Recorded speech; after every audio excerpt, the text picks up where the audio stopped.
Hi friends, ಎಲ್ಲರೂ ಹೇಗಿದ್ದೀರಾ? ನಾನು ನಿಮ್ಮ ರಮದಾನ್. ಸ್ನೇಹಿತರೆ, ತುಂಬ ದಿನ ಆಯಿತು ಸ್ವಲ್ಪ ವಿಡಿಯೋಸ್ ಮಾಡೋದಕ್ಕೆ ಟೈಮ್ ಸಿಕ್ಕದೆ ವಿಡಿಯೋ ಮಾಡ್ತಾ ಇಲ್ಲ. ಯಾಕಂತಂದರೆ ವರ್ಕ್ ತುಂಬ ಜಾಸ್ತಿ ಇರೋದ್ರಿಂದ ಸ್ವಲ್ಪ ಇದ್ರ ಕಡೆ ಗಮನ ಕೊಡಲಿಕ್ಕಾಗ್ತಾ ಇಲ್ಲ. ಫ್ರೆಂಡ್ಸ್, ಇವತ್ತು ಒಂದು ಮುಖ್ಯವಾದ ವಿಷಯದ ಬಗ್ಗೆ ಮಾತಾಡೋಣ ಅಂದ್ಕೊಂಡಿದ್ದೀನಿ. ಅದೇನಂತ ಅಂದರೆ, ತುಂಬ ಜನ ಈ ಕ್ವಶನನ್ನು ಕೇಳ್ತಾನೆ ಇದ್ರು. ನನಗೆ ಕಮೆಂಟಲ್ಲೂ ವಾಟ್ಸಪ್ಪಲ್ಲೂ ಕಾಲ್ ಮಾಡಿದಾಗ ಕೂಡ ಕೇಳಿದರು. ಅದರಿಂದ ಈ ಒಂದು ಮುಖ್ಯವಾದ ವಿಷಯನ ಇವತ್ತು ಡಿಸ್ಕಸ್ ಮಾಡೋಣ ಅಂತ ಹೇಳಿಬಿಟ್ಟೇನೆ ವಿಡಿಯೋ ಮಾಡ್ತಾ ಇದ್ದೇನೆ. ಫ್ರೆಂಡ್ಸ್, ಏನಂತ ಅಂದರೆ, ಇವತ್ತು ನಮ್ಮ ಕರ್ನಾಟಕ ಸರ್ಕಾರ ಈ ಖಾತಾ ಅನ್ನೋ ಕಾನ್ಸೆಪ್ಟನ್ನು ಏನು ತೊಗೊಂಡು ಬಂದಿದೆ. ಈ ಖಾತೆಯಿಂದ ಜನ ಎಷ್ಟು ಕನ್ಫ್ಯೂಷನ್ನಲ್ಲಿ ಇದ್ದಾರೆ, ಅದು ನೋಡೋರಿಗೆ ಖಂಡಿತ ಅದು ಅರ್ಥ ಆಗಲ್ಲ. ಅದ್ರ ಬಗ್ಗೆ ಗೊತ್ತಿರೋರಿಗೆ ಮಾತ್ರನೇ ಅರ್ಥ ಆಗೋದು.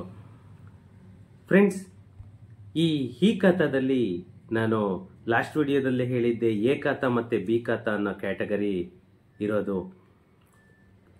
ಆ ಎ ಖಾತಾ ಬಿ ಖಾತಾ ಅನ್ನೋ ಒಂದು ಕಾನ್ಸೆಪ್ಟು ಜನಗಳನ್ನ ಟೋಟಲಿ ಗೊಂದಲಕ್ಕೆ ಈಡು ಮಾಡಿದೆ ಅಂತಲೇ ಹೇಳಬೇಕು.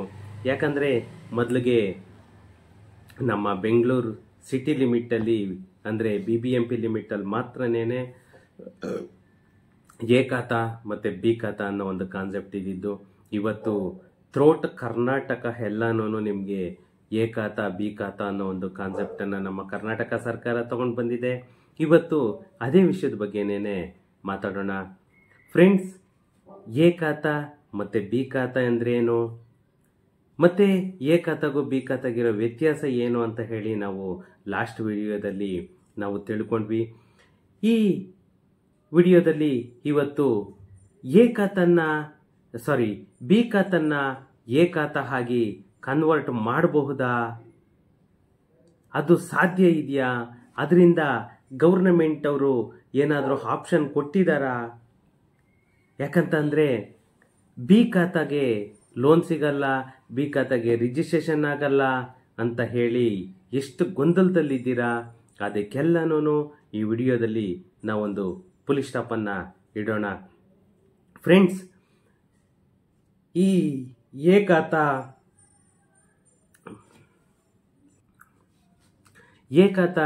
ಮತ್ತು ಬಿ ಖಾತಾ ಯಾವ ಪ್ರಾಪರ್ಟಿಗೆ ಬರುತ್ತೆ, ಯಾವ ಪ್ರಾಪರ್ಟಿಗೆ ಲೋನ್ ಸಿಗುತ್ತೆ, ಯಾವ ಪ್ರಾಪರ್ಟಿ ಬೇಗ ರಿಜಿಸ್ಟ್ರೇಷನ್ ಆಗುತ್ತೆ, ಮತ್ತು ಆ ಎ ಖಾತೆಯಿಂದ ಸೌಲಭ್ಯಗಳೇನು, ಬಿ ಖಾತೆಯಿಂದ ಸೌಲಭ್ಯಗಳೇನು, ಇವೆಲ್ಲನೂ ನಾವು ಹಿಂದಿನ ವಿಡಿಯೋಗಳಲ್ಲಿ ತಿಳ್ಕೊಂಡಿದ್ದೀವಿ. ಫ್ರೆಂಡ್ಸ್, ನಿಮಗೆ ಎ ಖಾತೆಯಿಂದ ಏನೇನು ಫೆಸಿಲಿಟಿ ಅನ್ನೋದು ಗೊತ್ತು, ಬಿ ಖಾತಾದಿಂದ ಏನೇನು ಫೆಸಿಲಿಟೀಸ್ ಸಿಗುತ್ತೆ ಅನ್ನೋದು ಗೊತ್ತು. ಇವಾಗ ನಾವು ಈ ವಿಡಿಯೋದಲ್ಲಿ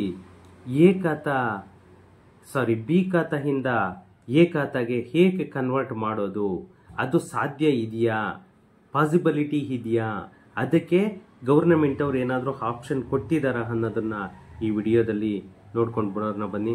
ಯಾಕಂತಂದರೆ, ಒಂದು ಯಾವ್ಯಾವುದು ರೆವೆನ್ಯೂ ಸೈಟ್ಸ್ ಅಂತ ಏನು ಹೇಳ್ತೀವಿ, ಅನಧಿಕೃತ ಬಡಾವಣೆಗಳು, ಅನಧಿಕೃತ ಪ್ರಾಪರ್ಟಿ ಅಂತ ಏನಿತ್ತು, ಆ ಅನಧಿಕೃತ ಪ್ರಾಪರ್ಟಿಗಳಿಗೆ ಮಾತ್ರನೇ ನಿಮಗೆ ಬಿ ಖಾತಾ ಅನ್ನೋದು ಕೊಡೋದು.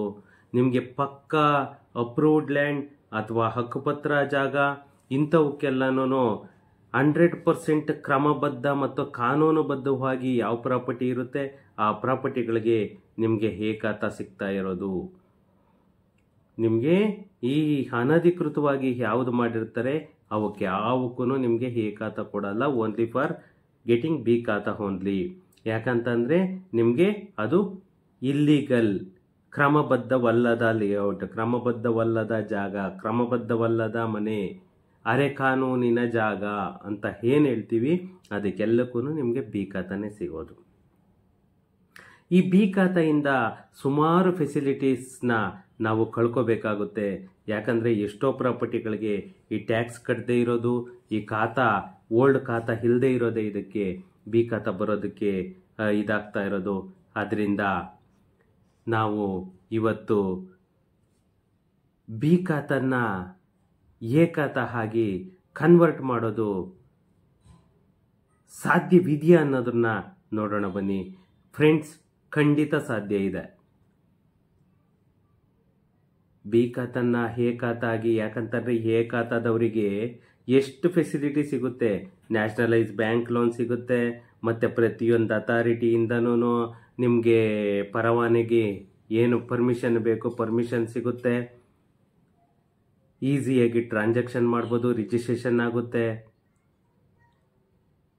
ನೀವು ಸೆಲ್ ಮಾಡ್ಬೇಕಂದ್ರೂ ಕೂಡ ಎ ಖಾತಾ ಅಂದರೆ ಈಸಿಯಾಗಿ ಸೆಲ್ ಆಗುತ್ತೆ. ಅದೇ ಬಿ ಖಾತಾ ಆದರೆ ನಿಮಗೆ ಓನ್ಲಿ ಪ್ರೈವೇಟ್ ಸೆಕ್ಟರಲ್ಲಿ ಮಾತ್ರನೇ ನೀವು ಲೋನ್ ತಗೊಳ್ಬೇಕು.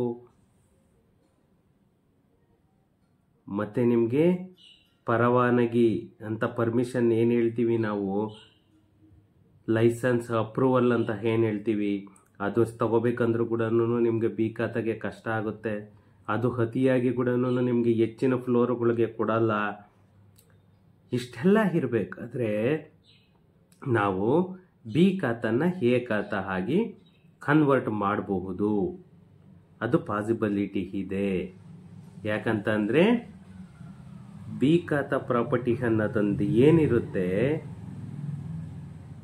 ಆ ಬಿ ಖಾತಾ ಪ್ರಾಪರ್ಟಿನ ಎ ಖಾತಾ ಆಗಿ ನಾವು ವರ್ಗಾವಣೆ ಮಾಡಿಸಬಹುದು.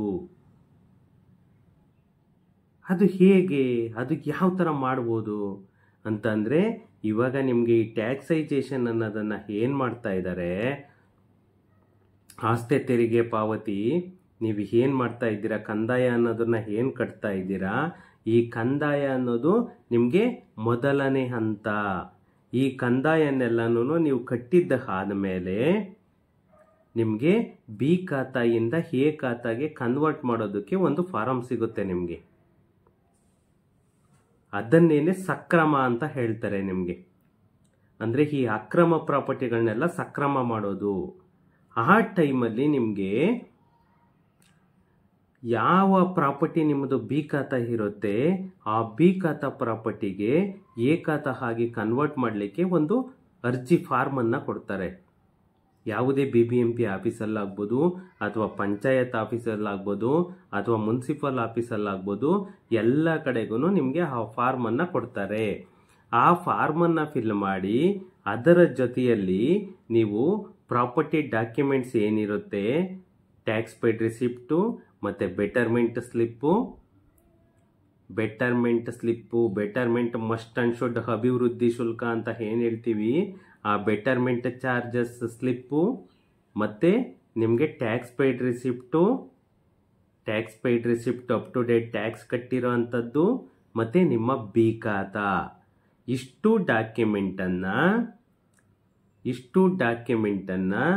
ನೀವು ತಗೊಂಡೋಗಿ BBMPಯಲ್ಲಿ ವಿತ್ ಫಾರ್ಮ್, ಯಾವುದೋ ಈ ಬಿ ಖಾತನ್ನ ಎ ಖಾತಾ ಆಗಿ ವರ್ಗಾವಣೆ ಮಾಡೋದಕ್ಕೆ ಫಾರಂ, ಆ ಫಾರ್ಮನ್ನು ಫಿಲ್ ಮಾಡಿ ಈ ಡಾಕ್ಯುಮೆಂಟ್ಗಳನ್ನೆಲ್ಲ ತಗೊಂಡೋಗಿ ಕೊಟ್ಟರೆ, ಆ ಕನ್ಸರ್ನ್ ಅಥಾರಿಟಿ ಏನಿರುತ್ತೆ, ಕನ್ಸರ್ನ್ ಅಥಾರಿಟಿ ಹೆಡ್, ಇವಾಗ ನಮ್ಮ BBMPಯಲ್ಲಿ ARO ಇರ್ತಾರೆ. ಆ ARO ಏನಿರ್ತಾರೆ, ಆ ಪ್ರಾಪರ್ಟಿನ ಪರಿಶೀಲನೆ ಮಾಡ್ತಾರೆ. ಆ ಪ್ರಾಪರ್ಟಿನ ಪರಿಶೀಲನೆ ಮಾಡಿ ಅದನ್ನು ನಾವು ಕನ್ವರ್ಟ್ ಮಾಡಬಹುದಾ ಇಲ್ವಾ ಅಂತ ಹೇಳಿಬಿಟ್ಟು ಚೆಕ್ ಮಾಡಿ ಅದನ್ನು ಪ್ರೋಸೆಸ್ ಮಾಡ್ತಾರೆ. ಪ್ರೋಸೆಸ್ ಮಾಡಿ ಆ ಬೆಟರ್ಮೆಂಟ್ ಶುಲ್ಕ ಅನ್ನೋದು ಏನು ಬರುತ್ತೆ, ಅಭಿವೃದ್ಧಿ ಶುಲ್ಕ, ಅದನ್ನು ತಗೊಂಡು ಅವರು ಬಿ ಖಾತನ್ನ ಎ ಖಾತಾ ಆಗಿ ನಿಮಗೆ ಈಸಿಯಾಗಿ ಕನ್ವರ್ಟ್ ಮಾಡಿ ಕೊಡ್ತಾರೆ. ಅದರಿಂದಲೇ ನಿಮಗೆ ಇವಾಗ ಬಿ ಖಾತಾನಾದರೂ ಬರಲಿ ಎ ಖಾತಾನಾದರೂ ಬರಲಿ, ಪ್ರತಿಯೊಬ್ಬರಿಗೂ ನಾನು ಹೇಳ್ತಿರೋದು ಟ್ಯಾಕ್ಸ್ ಕಟ್ಬಿಟ್ಟು ಖಾತಾ ಮಾಡ್ಕೊಳ್ಳಿ ಅಂತ ಹೇಳಿ. ಯಾಕಂದರೆ ನೀವು ಬಿ ಖಾತಾ ಹಾಗೆ ಉಳ್ಕೊಳ್ಳುತ್ತೆ ಅಂತಂದೇಳಿ ಖಂಡಿತ ಯಾರ್ಯಾರು ಹೇಳ್ತಾರೆ ಅಂತ ಅವರ ಮಾತನ್ನು ಕೇಳಬೇಡಿ. 100% ಪಾಸಿಬಿಲಿಟಿ ಇದೆ ಬಿ ಖಾತಾನ ಎ ಖಾತಾ ಮಾಡಲಿಕ್ಕೆ. ಯಾಕಂದರೆ ಸಕ್ರಮ ಅನ್ನೋದನ್ನು ಬಿಟ್ಟೇ ಬಿಡ್ತಾರೆ. ಆವಾಗ ನೀವು ಈಸಿಯಾಗಿ ಬಿ ಖಾತಾನ ಎ ಖಾತಾ ಆಗಿ ನೀವು ಕನ್ವರ್ಟ್ ಮಾಡ್ಕೋಬೋದು. ಅದರಿಂದ ಪ್ರತಿಯೊಬ್ಬರು ಕೂಡ ನಿಮಗೆ ಬಿ ಖಾತಾನೇ ಸಿಗಲಿ, ನೀವು ಬಿ ಖಾತಾ ಮಾಡಿಸ್ಕೊಬಿಡಿ. ಆಮೇಲೆ ನೀವು ಅದೇನು ಚಾರ್ಜಸ್ ಇದೆ ಅದು ಕಟ್ಟಿಬಿಟ್ಟು ನೀವು ಎ ಖಾತಾ ಆಗಿ ಕನ್ವರ್ಟ್ ಮಾಡ್ಕೊಳ್ಬೋದು. ಈಸಿ ಮೆಥಡ್ ಇದೆ. ಅದೇನು ನೀವು ರಿಸ್ಕ್ ತೊಗೋಬೇಕಾಗಿಲ್ಲ. ಆವಾಗ ನಾನು ಹೇಳ್ತೀನಿ ಯಾವ ಥರ ಮಾಡಬೇಕು ಅಂತ ಹೇಳ್ಬಿಟ್ಟು. ಇವಾಗ ಫಸ್ಟ್ ಯಾವ ಖಾತನಾದರೂ ಕೊಡಲಿ, ನೀವು ಫಸ್ಟ್ ಖಾತನ್ನು ಮಾಡ್ಕೊಳ್ಳಿ. ನಿಮಗೆ ಒಂದು ಮೇಯ್ನ್ ನಿಮ್ಮ ಪ್ರಾಪರ್ಟಿಗೆ ಒಂದು ಡಾಕ್ಯುಮೆಂಟ್ ಅನ್ನೋದನ್ನು ನೀವು ಸೃಷ್ಟಿ ಆಗಬೇಕದು. ಅದಕ್ಕೆ ಜೀವ ಬರಬೇಕು ನಿಮ್ಮ ಪ್ರಾಪರ್ಟಿಗೆ. ಬರೀ ಸೇಲ್ ಡೀಡ್ ಇಟ್ಕೊಂಡ್ರೆ ಏನೂ ಆಗಲ್ಲ. ಎವ್ರಿ ಇಯರ್ ನೀವು ಟ್ಯಾಕ್ಸ್ ಕಟ್ತಾ ಇದ್ರೆ ನಿಮಗೆ ಅದೇ ಒಂದು ಮೇಜರ್ ಎವಿಡೆನ್ಸ್. ಅದ್ರ ಜೊತೆಯಲ್ಲಿ ಖಾತಾ ಇತ್ತು ಅಂತಂದರೆ ನಿಮಗೆ ಅದಕ್ಕೆ ಜೀವ ಬಂದಾಗೆ ಆಗುತ್ತೆ. ಅದರಿಂದ ಪ್ರತಿಯೊಬ್ಬರು ಕೂಡ ಅದೇನಿದೆ ಟ್ಯಾಕ್ಸ್ ಕಟ್ಬಿಟ್ಟು ಇಮ್ಮಿಡಿಯೇಟ್ ಖಾತಾ ಮಾಡ್ಕೊಳ್ಳಿ. ನೆಕ್ಸ್ಟ್ ಅದನ್ನು ನಾನು ಹೇಳ್ತೇನೆ, ನೀವು ಯಾವ ಥರ ಬಿ ಖಾತಾನ ಹೇಗೆ ಖಾತಾ ಮಾಡ್ಕೋಬೇಕು ಅಂತ ಹೇಳಿಬಿಟ್ಟು ಅದನ್ನು ನೆಕ್ಸ್ಟ್ ಫರ್ದರ್ ನಿಮಗೆ ಬೆಟರ್ಮೆಂಟ್ ಇದು ಸಕ್ರಮ ಬಿಟ್ಟಾಗ ನಾನು ಹೇಳ್ತೀನಿ. ಆವಾಗ ನೀವು ಬಿ ಖಾತಾನ ಹೇಗೆ ಖಾತಾ ಮಾಡ್ಕೊಳ್ಬೋದು. ಓಕೆ ಫ್ರೆಂಡ್ಸ್, ಏನಾದರೂ ಡೌಟ್ ಇತ್ತು ಅಂದರೆ ನನಗೆ ವಾಟ್ಸಪ್ ಮಾಡಿ, ಇಲ್ಲ ಕಮೆಂಟ್ ಮಾಡಿ. ಸಿಗೋಣ ನೆಕ್ಸ್ಟ್ ವಿಡಿಯೋದಲ್ಲಿ. Thank you.